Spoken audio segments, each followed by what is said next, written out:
ľudia, že nešťastný je svet, že nešťastná je chvíľa, keď on uzrel tento svet. Na návrší stojí opustený zrub a v tom zrube postrel a vyhasnutý krv. Keď som býval malý, tak pýtal som sa mami, prečo na návrší stojí zrub opustený. Jej pohľad vždycky zhasol, aj ruka hladí vlasy, keď tíško vraví si môj, ten dom je dielo skazy. Býval tam už mladý, čo úsmev nosil dlaní, však medzi ľuďmi si môj, raz môj aj pozvaný. Keď sa zima končí a zem jarou dýcha, na návrší sedí a do ďalky vzdychá.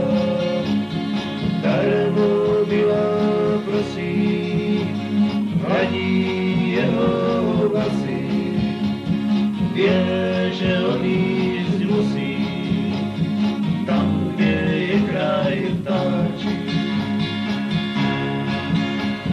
Prosím, milá, odpusť, ja však musím odísť, veď život so svojou jarou ty nemôže svoj spojiť. Snáď raz prídem na svet a budem teba prosiť o trochu šťastia a nadeji, čo dali tvoje pery.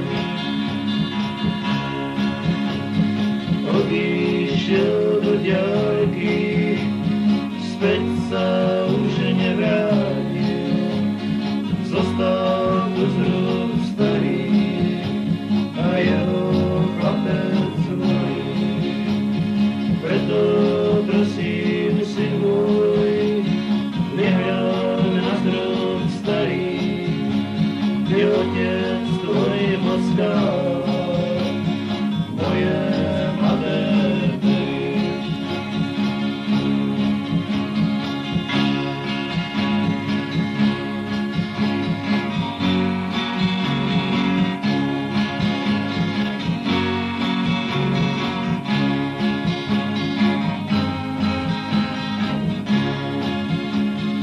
Keď sa tiene Božia na návršie chodí, pred zrvom se dáva a do ďalky hradí. Viem, že cesta, ktorú kráča otec môj, je cesta presnú jarou a pôjdem cestou tou. Povedali ľudia, že nešťastný je svet, že nešťastná je chvíľa, keď ja som uzrel svet.